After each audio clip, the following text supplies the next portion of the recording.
उलट मला असं वाटतं की माझं आणि कबीरचं असं छानसं जग होण्यासाठी छानपैकी माझ्या आयुष्यात ती मुभा मिळाली मला, की मी पूर्ण वेळ त्याच्याबरोबर घालवू शकले. आणि इतक्या नवनवीन गोष्टी मला कळतायत. कारण एकतर मुलगा असल्यामुळे तो ना त्याच्या आवडीनिवडीच वेगळ्या आहेत. मी लहान असताना मी वेगळ्या गोष्टी खेळायचे, वेगळ्या गोष्टी बघायचे. खूप टिपिकल गोष्टी होत्या माझ्या. आणि आता ते काय लेवलचं एक्सप्लोअर करतात. म्हणजे गाणी त्याला कुठली आवडतात, हॉलिवूडमधल्या कुठल्या कुठल्या फिल्म्स त्याला आवडतात, त्याला F1 रेसिंग बद्दल इतकं काही काही काही माहिती आहे. तो प्लेन क्रॅशेस जे आहेत त्याच्याबद्दलचा त्याचा एवढा त्यांनी रिसर्च करून ठेवलेला आहे की मी त्याला मध्ये विचारलं तुला पायलट व्हायचंय का, तर तो म्हणाला नाही पायलट नाही, ते मला आवडतं म्हणून मी ते सगळी माहिती काढतो, पण मला व्हायचंय रेसर. सो ही क्लॅरिटी की मला हे फक्त आवडतं ही माहिती घ्यायला, पण मला व्हायचंय रेसर. तर मला असं वाटतं हे किती मजेशीर आहे. आणि मला हे इन्स्पायर करतं. मला कधी कधी भीती पण वाटते की स्मिता जरा कोपअप करा शिक, नाही तर काय गप्पा मारशील आणखीन काही वर्षांनी तू. तर मी स्वतःला अपग्रेड करण्याचा प्रयत्न करत असते. आणि घरी म्हणशील घरच्या वातावरणात तर कभी खुशी कभी गम मधली जी काजोल आहे ना ती आहे मी. मी कम्प्लीट ती आहे घरी.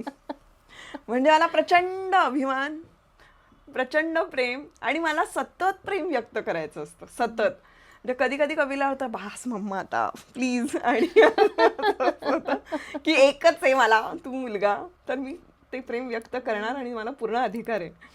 त्यामुळे त्याच्या कानावर असे भक्तिगीतं पडावीत म्हणून मी मोठमोठ्याने गाणीच लावून ठेव, मग मी त्याच्यासमोर डान्स किंवा मग कधीतरी एक्सपेरिमेंट करत बस. सो किंवा मी एखादी स्क्रिप्ट घेऊन आले तर ती स्क्रिप्ट त्याच्यासमोर वाचून दाखवते. तो तुझा प्रेक्षक असतो. तो माझा प्रेक्षक असतो. तो क्रिटिसाइज करतो.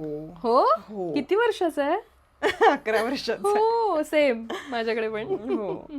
आणि म्हणजे ते सगळं उत्तम आहे तुझं, पण ते तर उर्दू बोलणार ते वाटत नाही तू उर्दू बोलतेस असं. ते मराठी सारखंच वाटतंय सगळं असं वगैरे बोलतो. मग मी म्हणजे आता ह्याच्यासाठी सिनेमासाठी, या सिनेमासाठी रणपती शिवराय मध्ये मला जे उर्दू बोलायचं होतं तेव्हा मी मोठमोठ्याने वाचत होते माझे डायलॉग्स, तेव्हा तो म्हणाला ते मराठी सारखंच बोलतेस तू उर्दू. आपली इज्जत काढतो. म्हटलं अरे मी आता पहिल्यांदा वाचतीये, हा गुरुजींकडे जाऊन जरा बघून येते, शिक म्हणे. तर त्याला इंटरेस्ट असतो बेसिकली. तो मला अभंग तुकाराम करताना मला म्हणाला होता की मामा तुझी आवली ना खूप माइलस्टोन कॅरेक्टर होणार आहे आणि तू खूप मेहनत घे त्याच्यासाठी तू, असं तो मला म्हणाला होता. आणि तेव्हा मला असं वाटलेलं ह्याला कळतं, कारण मी अख्खी स्क्रिप्ट वाचल्यानंतर त्याला लक्षात आलं की काय पॉवर आहे, काय लेवलचं हे कॅरेक्टर जाऊ शकतं, हे त्याला तिथे वाचल्यानंतर कळलं. त्याला माहिती आहे म्हणजे तुकाराम महाराज, ज्ञानेश्वर माऊली वगैरे सगळी तू ओळख करून दिलीस. आता आम्ही प्रमोशनच्या निमित्ताने देहूला जातो, आळंदीला जातो, त्याला घेऊन जाते. इव्हन वाचन आमचं रणपती शिवरायाचं फर्स्ट ड्राफ्ट वाचन जे होतं मी मुद्दाम त्याला घेऊन जाते. वा. आणि त्याला विचारते की तुला कसं वाटलं, महाराज कळले त्याला, तुला कुठला सीन आवडला, आणि तो माझ्यापेक्षाही उत्तम ऐकतो. त्यामुळे बऱ्याचदा असं होतं की माझ्याकडून स्किप होतात गोष्टी, त्या त्याच्याकडून स्किप होत नाहीत. शिकायला भरपूर मिळतं मुलांकडून. निश्चित. पण असं असतं ना, आपण खुश असतो ना तरी आपल्या आजूबाजूला एक सर्कल असतो समाजाचा.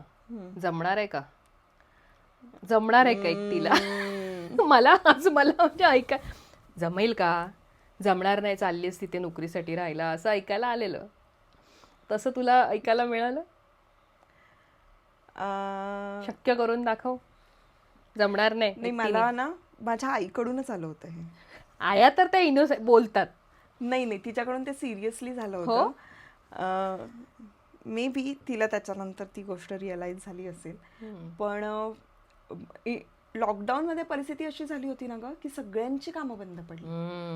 आणि मुळात असं झालेलं की इथे बेसिक गोष्टी चालतील की नाही, तर एंटरटेनमेंट हा फार शेवटचा मुद्दा होता. आणि त्यानंतर असं वाटलेलं इंडस्ट्री ठप्प होणार आता काय घडणार नाही, असं 1-1.5 महिन्याचा तो काळ होता, तो अतिशय पॅनिक करणारा काळ होता. निश्चित. आणि ते 1.5 महिना झाला, त्याच्यानंतर हळूहळू शूटिंग सुरू झाली होती. पण त्यावेळेला माझ्या आईचं असं म्हणणं झालेलं की आता तुमच्या क्षेत्रात काही राहिलेलं नाहीये, तू आता काही हे करू नकोस, तू आता कोणीतरी बघ आणि लग्न कर आणि तू पण मी त्याच्या एक्झॅक्ट अपोजिट आहे. मला असं म्हटल्यानंतर मला चॅलेंजेसच मिळतात. की आता तू नाही म्हणालीस आता मी करून दाखवणार. नाही तसं नाही, म्हणजे अगदी हे नाही, पण मला असं वाटतं की नाही, असं नाही म्हणायचं. इतकी वर्ष प्रूव्ह केलंय की नाही, मग आता इथून पुढे सुद्धा करणार आहे. तर जरा वाद घातलेला साईशी? मी नाही वाद घालत, नाही. मी फक्त ते असं जरा ठेवते मनात. मग ते सगळं जरा कम्प्लीट झालं की मी सांगते, हो ते तू असं म्हणाली होतीस मला. आणि त्यानंतर माझ्या इतक्या इतक्या सिरियल्स आल्या आणि इतकी वर्ष मी या इंडस्ट्रीवरच काम करून माझं उपजीविकेचं साधनच ते आहे. मी त्याच्यावरच आहे अजूनही. तू आत्ता जे पण करतेस ते आई मला असं आता म्हणाली, पण नंतर सुद्धा तिने मान्य केलं की हो, की मी म्हणाले होते पण तू ते करून दाखवलंस, कारण तू खूप कॉन्फिडेंट, तिला माहिती आहे. पण ना खरंच आहे, हे प्रूव्ह करायला लागतं, सतत सतत लागतं. तुम्ही कितीही मोठे व्हा, पण तुम्हाला एखाद्या टप्प्यावर जाऊन तुम्हाला सांगावं लागतं की थांबा, लगेच जज करू नका मला. आत्ता परिस्थिती फार वेगळी आहे.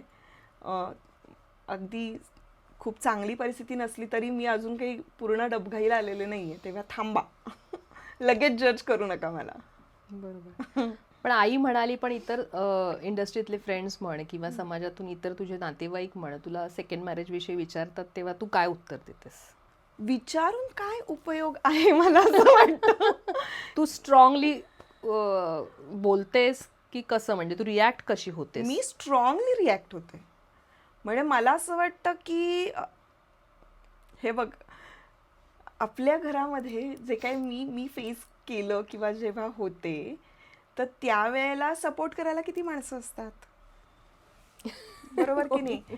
बरं, मग तुम्हाला असं वाटतंय मग स्थळ आणा.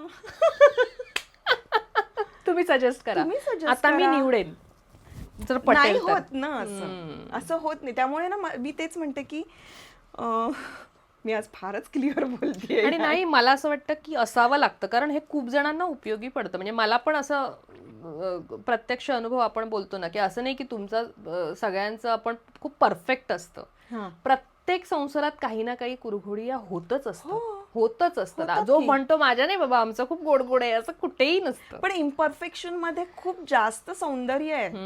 मला माझं लाईफ इम्परफेक्ट आहे म्हणून ते मला खूप आवडतं, कारण मी इतकी वळणं बघितली आहेत आणि मी आता ती एम्ब्रेस करायला शिकली, त्यांना जवळ घ्यायला शिकली, आणि त्यातून मला निश्चितपणे वेगळं काहीतरी मिळतं. प्रत्येक वेळेला काहीतरी नवीन घडतं, अनपेक्षित काहीतरी नवीन घडतं, जे मी कधी विचार पण केलेला नसतो. बरोबर. या सगळ्या जर्नीमध्ये मला एकच खूप जवळची माझी अशी व्यक्ती किंवा माझं कोणीतरी आहे असं वाटतं, तर ते स्वामी. प्रचंड श्रद्धा आहे माझी, प्रचंड. आणि मला मी किती बसून पोथी वाचते ह्याला महत्त्व नाहीये, पण मी सतत त्यांचं अस्तित्व आजूबाजूला अनुभवण्याचा प्रयत्न करते. म्हणजे छोट्या छोट्या गोष्टीत ते प्रचिती देतात. त्यावेळेला मला असं वाटतं ही जी श्रद्धा आहे ना, ही श्रद्धा मग माझी स्वामींवर आहे, आणखी कोणावर असेल, साध्या दगडावर पण असेल, पण ती श्रद्धा फार महत्वाची असते तुमच्या आयुष्यात. ती तुम्हाला तारते. बरोबर. स्वामींचा असा एखादा अनुभव जो तुला इथे आवर्जून सांगावा असं वाटतं, प्रचिती आलेला? स्वामी मला इतकं वेळोवेळी, म्हणजे एखादा असा कुठला तुला प्रसंग कसं सांगू, मला खरंच छोट्या छोट्या गोष्टींमध्ये त्यांनी इतकी छान त्यांचं अस्तित्व जाणवून दिलंय की ते माझ्या आजूबाजूला आहेत. आता ज्यावेळेला मी मुरांबा सिरियल सोडली 2 वर्षापूर्वी, आणि मी मुंबईतून पुण्यात शिफ्ट होण्याचा निर्णय घेतला, तर त्यावेळेला सगळ्यांना असं वाटलं होतं की तू वेडी आहेस का, चांगली सिरियल का सोडतेस, आणि अजूनही चालू आहे. म्हणजे ती इतकी सक्सेसफुल सिरियल होती, माझं कॅरेक्टर खूप आणि छान होतं, बबली होतं थोडं. आणि ओव्हरऑल आपलं आर्थिक नुकसान होतं, सगळंच होतं. तू हे करून तू पुण्याला का शिफ्ट होतीयस, असं ते झालं होतं.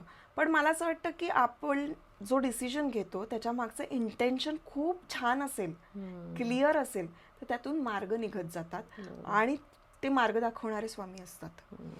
मी पुण्यात येण्याचा डिसिजन घेतला आणि स्वामींना मी म्हणाले होते की आता ठीक आहे, मला 2 वर्ष काम नाही करायचं का, माझं जे इन्कम आहे ते निम्म्याहून निम्म होणार आहे का, तरीही चालेल, पण मला माझ्या बाळाला पूर्ण वेळ द्यायचा आहे.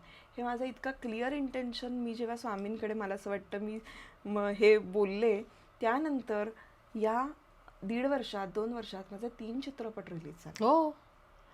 आणि पुण्यात आल्यानंतर माझे 4 लाख सबस्क्रायबर वाढले.